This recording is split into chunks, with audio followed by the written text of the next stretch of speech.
Hai Sobat Cooking, ketemu lagi di Dapur Iza. Kali ini saya bikin bolu kukus mekar menggunakan air soda. Bolu kukus yang dibuat dengan air soda hasilnya bisa lembut banget dan bertekstur ringan seperti kapas. Tentunya enak banget dan cocok buat teman-teman yang sedang cari ide buat usaha. Mau tahu bagaimana cara bikinnya? Tonton videonya ya, let's get cooking!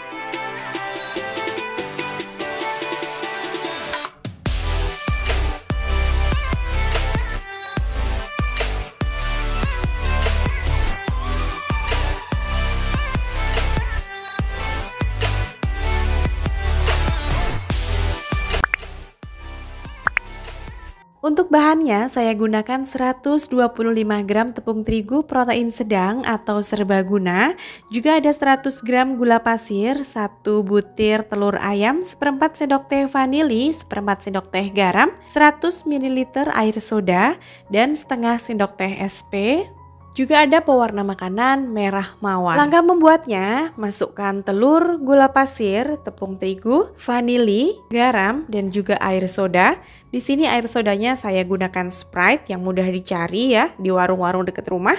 Kemudian kita mixer dengan kecepatan maksimal selama 3 menit aja. Catat ya teman-teman, waktu pengocokannya 3 menit saja. Sampai adonan nanti berubah menjadi licin seperti ini ya. Nih, catat waktunya hanya 3 menit saja menggunakan kecepatan maksimal. Kemudian matikan dulu mixernya, kita tambahkan setengah sendok teh SP. Lanjut kita kocok lagi dengan kecepatan maksimal selama 4 menit saja. Catat ya, 4 menit saja sampai adonan mengembang putih kental berjejak seperti ini. Nah, ini sudah 4 menit dan apabila gagang mixer kita angkat, adonannya akan menggantung dan turun secara perlahan seperti ini. Tidak terlalu encer tetapi juga tidak terlalu kental. Lalu adonannya saya bagi menjadi 2 bagian sama rata karena nanti yang satu akan saya beri pewarna pink dan yang satu biarkan tetap putih.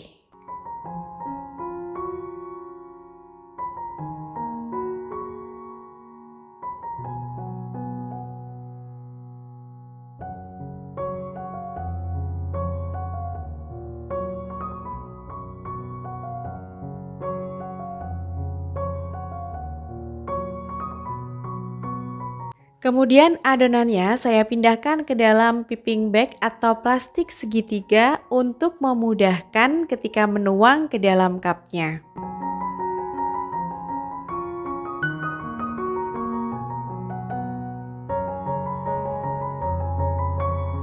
Lalu siapkan cetakan, diberi cup bolu kukus. Nah, di sini cetakannya saya gunakan cetakan yang kecil, lalu semprotkan bagian putih terlebih dahulu untuk bagian bawahnya. Lalu kita timpa dengan warna pink dan kita timpa lagi dengan warna putih, lalu atas sendiri kita timpa dengan warna pink lagi. Untuk teman-teman yang masih sering mengalami kegagalan dalam membuat bolu kukus, biasanya bantet, coba nanti praktikkan menggunakan metode 3 dan 4 ini. Jadi semua bahan dicampur dulu kecuali SP, mixer kecepatan maksimal 3 menit. Setelah itu SP masuk, mixer lagi kecepatan maksimal 4 menit. Coba ya, semoga berhasil. Di tahap menuang adonan ke dalam cup ini, teman-teman jangan lupa sudah panaskan kukusannya ya. Nah, ini saya sudah memanaskan kukusan, lalu ketika selesai menuang adonan langsung saya masukkan ke dalam kukusan yang sudah mendidih airnya. Lalu kukus selama 10 menit menggunakan api besar. Dan hasilnya bolunya mekar dengan sempurna. Tidak ada bantet sama sekali. Ketika mengukus, jangan lupa air dalam kukusan jangan terlalu banyak ya teman-teman. Pastikan airnya sedikit tetapi cukup untuk proses pengukusan. Karena kalau airnya banyak-banyak, ketika mendidih rawan banget nyiprat ke dalam bagian dasar bolu. Ketika bagian dasar bolu basah, biasanya bisa menyebabkan bantet. Nih hasil bolunya cantik banget. Lembut banget nih seperti kapas. Teman-teman bisa perhatikan serat ataupun pori-pori bolunya halus banget seperti ini. Tuh, ini bagian dasar bolunya sama sekali kering, kertasnya pun kering, tidak ada basah sama sekali karena airnya saya gunakan sedikit. Oke, sekian dulu video kali ini. Terima kasih buat teman-teman yang sudah berkenan menonton. Jangan lupa yang belum subscribe, subscribe dulu ya. Sampai ketemu di video selanjutnya. See you, bye-bye. Hai Sobat Cooking, ketemu lagi di Dapur Iza. Kali ini aku mau bikin bolu kukus pandan mekar. Nah, dalam video ini nanti saya mau bagikan tips dan trik supaya bikin bolu kukus tidak bantet. Metode yang saya pakai ini biasa saya sebut dengan metode 3 dan 4. Tonton videonya sampai selesai ya. Let's get cooking.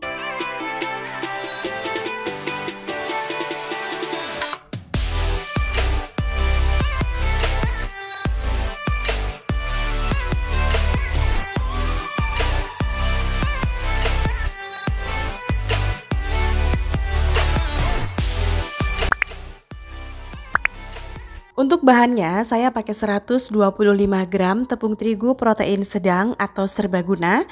Kemudian ada 1 butir telur ukuran sedang, kalau saya timbang dalam keadaan bercangkang kurang lebih 60-an gram. Kemudian saya pakai 100 gram gula pasir, seperempat sendok teh garam, dan seperempat sendok teh vanili. Kemudian ada 1 sendok teh SP, dan ada 100 ml air biasa atau air putih. Cara membuatnya, tepung terigu, juga telur kita masukkan ke dalam wadah, tambahkan gula pasir dan air putihnya. Nah, di sini saya lupa tambahkan garam dan juga vanilinya. Kemudian ini akan kita mix selama 3 menit. Pakai stopwatch ya teman-teman untuk memastikan bahwa waktu pengadukan tidak lebih dari 3 menit. Gunakan speed maksimal atau kecepatan paling tinggi. Pengadukan bahan kue yang tidak sempurna itu bisa menyebabkan kue menjadi bantet. Tidak sempurna di sini bisa jadi terlalu berlebihan atau kurang. Nah, kalau misalnya kita terlalu berlebihan dalam mengocok adonan ini, membuat gluten di dalam tepung itu menjadi bekerja terlalu keras, sehingga struktur glutennya akan menjadi lemah. Itu yang bikin kue jadi bantet. Nah, ini baru saya tambahkan garam dan juga vanili karena tadi di awal saya lupa. Kemudian saya tambahkan 1 sendok teh SP, kemudian kita akan lakukan mixer kembali selama 4 menit. Gunakan stopwatch ya teman-teman. Nah, dalam 4 menit pemikseran ini harus menggunakan kecepatan maksimal juga. Sampai nanti adonannya mengembang, lebih kental, berjejak dan juga putih pucat mengkilap. Saya pernah mencoba saya lebihkan 1 menit dalam pengadukan, ternyata hasilnya kurang baik. Ini setelah selesai pemikseran, konsistensi adonannya kental ya teman-teman, seperti itu.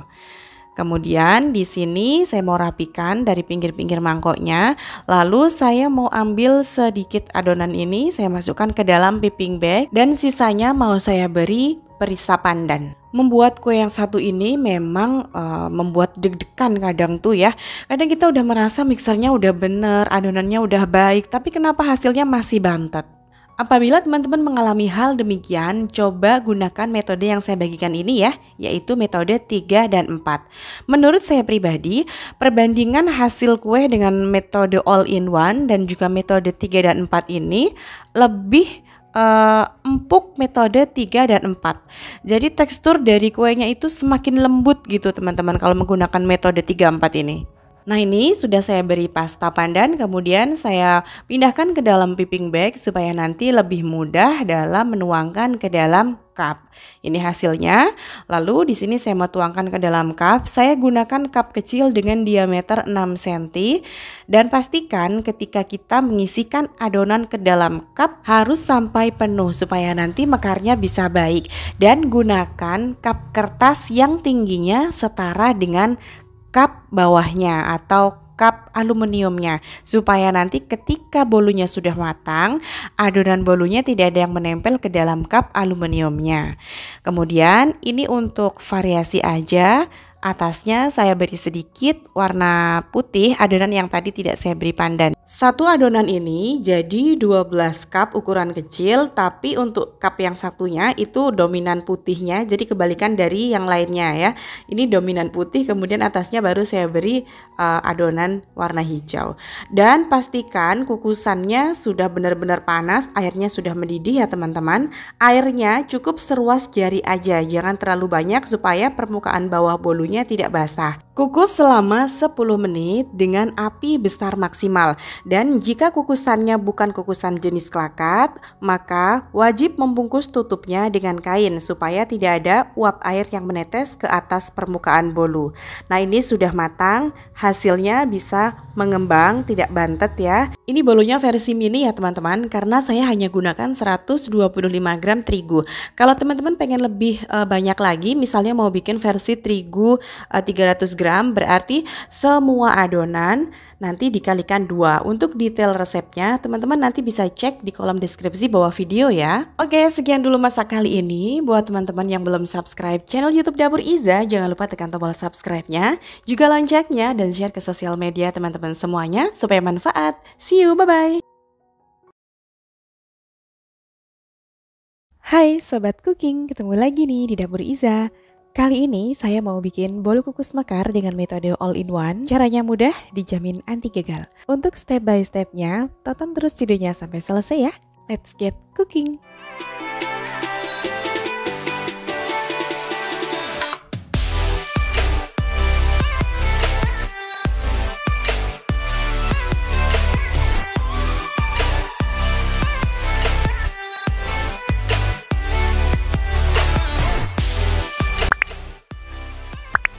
Untuk bahan-bahannya, di sini ada 250 gram tepung terigu protein sedang, kemudian 200 gram gula pasir, 2 butir telur ayam, 1 sendok teh SP, setengah sendok teh garam, dan seperempat sendok teh vanili, serta ada 200 ml susu cair, dan ini pewarna makanan orange.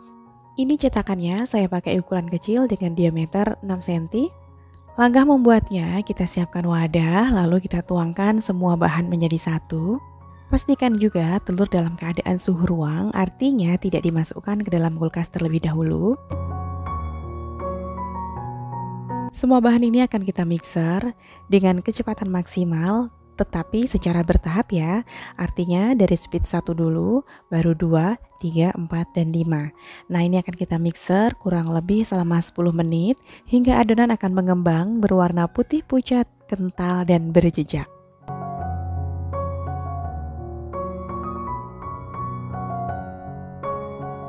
Ini kurang lebih sudah saya mixer 10 menit, teman-teman bisa perhatikan adonannya mulai meninggalkan jejak ya.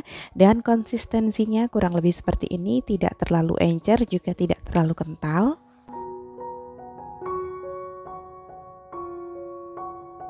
Lalu adonan ini akan saya bagi ke dalam 2 wadah sama rata.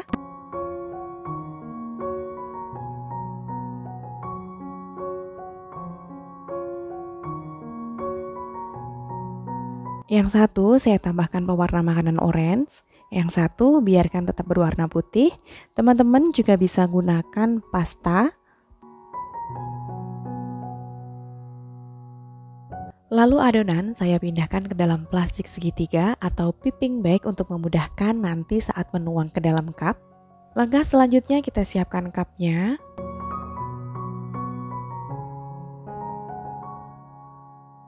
Lalu tuangkan adonan warna putih terlebih dahulu.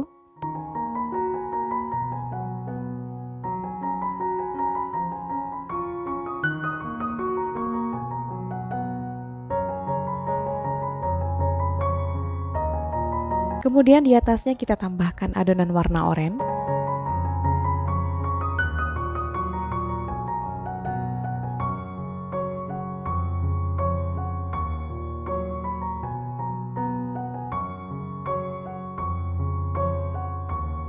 Lalu timpa lagi dengan adonan warna putih, jadi selang-seling gitu ya. Pada tahap ini teman-teman bisa mulai nyicil, panaskan terlebih dahulu kukusannya. Jangan lupa jika teman-teman tidak menggunakan kukusan jenis klakat, tutup kukusannya dibungkus dengan kain terlebih dahulu ya, supaya tidak ada uap air yang menetes ke dalam bolunya. Ini saya gunakan kukusan jenis klakat, jadi tidak perlu dibungkus kain ya untuk tutupnya.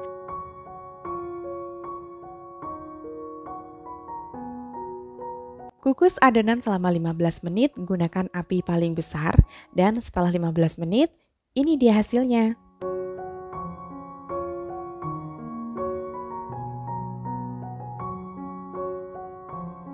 Lalu keluarkan adonan dari dalam kukusan.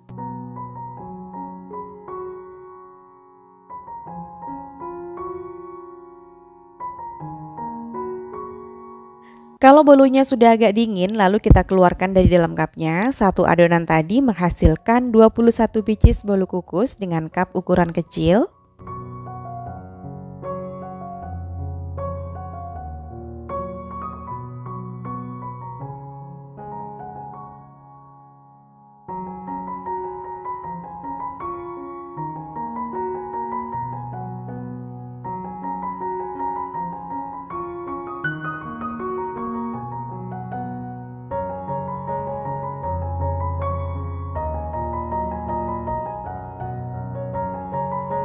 Ini hasilnya, teman-teman bisa lihat mekar dengan baik ya.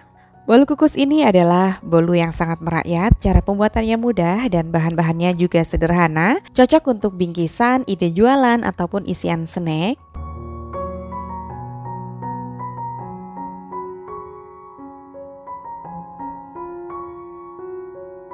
Supaya lebih menarik lagi, bisa dikemas dengan menggunakan plastik OPP seperti ini.